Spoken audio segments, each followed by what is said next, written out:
करोड़ रुपए depending upon area पे fall करती है। यानी अगर 19,013 एकड़ को आप मल्टीप्लाई कर दें, किसी आम आदमी को भी दे दें और उसको बोलें कि 19,013 एकड़ लैंड को अगर मल्टीप्लाई कर दे, पाकिस्तान स्टील मिल के प्लांट की बात नहीं कर रहा, पाकिस्तान स्टील मिल के एसेट्स की बात नहीं कर रहा, पाकिस्तान स्टील मिल के जो इमूवेबल प्रॉपर्टी प्लांट मशीनरी उसकी बात नहीं करता, उसके जो प्रोविंसेस में जो ऑफिस है उसकी बात नहीं कर रहा, मैं तो सिर्फ लैंड की बात कर रहा हूँ। हाँ, ठीक है। असल मसला पाकिस्तान स्टील की लैंड है। 19,013 एकड़ लैंड जो है वो उसकी फेयर मार्केट वैल्यू इस वक्त भी 19 खरब से 24 खरब रुपए बनती है। अगर आप 24 खरब रुपए, 19 खरब से 24 खरब का अगर मतलब आप ये है 19,013 को मल्टीप्लाई करें 9 करोड़ से 12.5 करोड़ के दरमियान एवरेज है, उससे अगर मल्टीप्लाई करें तो मिनिमम रेट 19 खरब से लेकर 19 खरब 40 अरब से लेकर ये 22 खरब से 24 खरब रुपए बनता है। चले 20 खरब लगा लेते हैं। जी 20 खरब भी लगाते हैं। अगर ओपन कॉम्पिटिटिव जाए तो इसकी अच्छी वैल्यू मिल सकती है।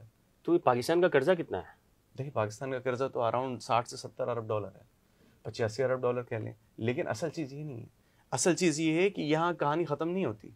कहानी ये है कि पाकिस्तान स्टील मिल के सिर्फ ये एसेट्स नहीं है, पाकिस्तान स्टील मिल की आयरन ओर की कानें हैं, पाकिस्तान स्टील मिल की कलाकू के अंदर बहुत कम लोग जाते हैं कि वहाँ 10,061 एकड़ लैंड जो पाकिस्तान स्टील की आयरन और रिजर्व्स की कानें हैं।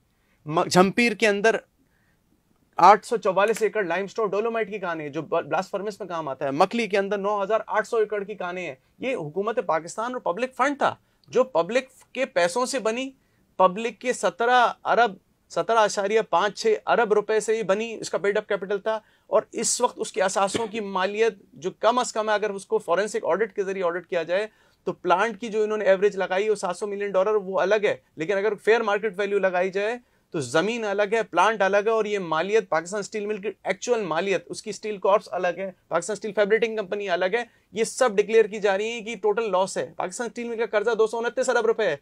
जिस कंपनी के असासे 20 खरब से लेकर 34 खरब रुपए पे फॉल कर रहे हो, उसकी बैलेंस शीट में दिखाया जाए कि फिक्स एसेट इन्वेंट्री का ये हाल हो जो आवाम को पता ही नहीं हो, और एक पार्टी आके उसकी बोली लगा दे कि जी आप 1400 एकड़ हम मुझे 32 अरब रुपए दे दें, तो स्टील ये सुई गैस भी मजाक कर रही है।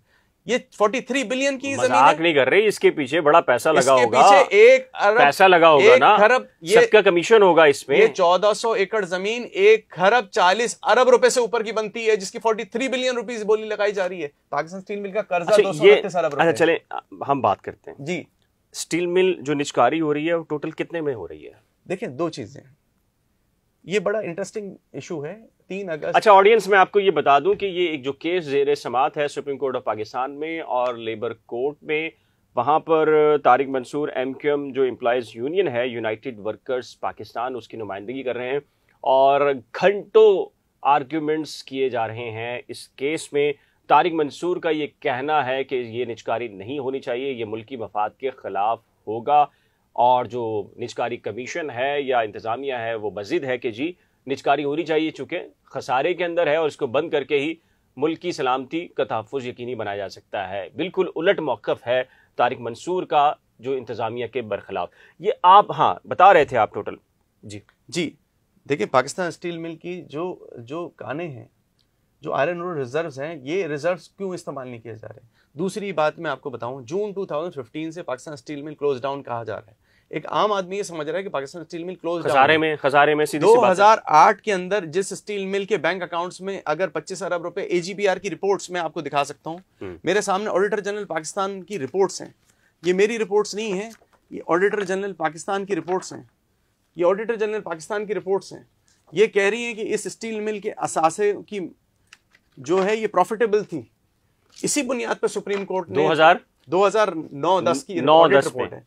और फिर पीपल्स पार्टी की हुकूमत आ गई ना। नहीं देखिए इस पे सुप्रीम कोर्ट ने सो मोटो नोटिस लिया। बहुत कम लोगों को याद है कि वतन party versus federation of Pakistan में 2016 में सुप्रीम कोर्ट ने सो मोटो नोटिस लिया और प्राइवेटाइजेशन उस वक्त के चीफ जस्टिस इफ्तिखार चौधरी और लेड बाय 3 मेंबर बेंच ने उसको नल एंड वाइट किया और नल एंड वाइट की उसने डिसीजन दिए और उसके अंदर उन्होंने बताया कि मेरे पास उसकी जजमेंट मौजूद है, मैं आपको जजमेंट दिखा सकता हूं। अच्छा फिर ये माफिया कौन है जो ये कर रहा है? उन्होंने बताया कि क्यों नल एंड वाइट है। उसके बाद इसको दोबारा रिवाइव करना शुरू किया। मुशर्रफ दौर में ये पूरी रिवाइव हो गई।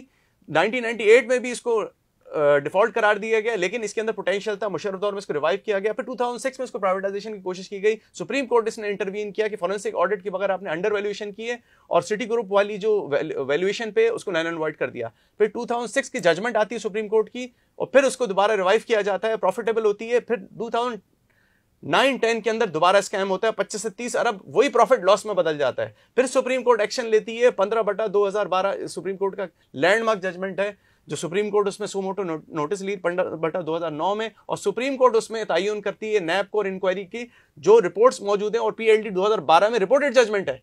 लेकिन उसके बाद फिर 2015 में गैस के बिल ना देने की वजह से, सुई गैस की बिल ना देने की वजह से अचानक इसका ब्लास्ट फर्नेस और उसकी गैस की सप्लाई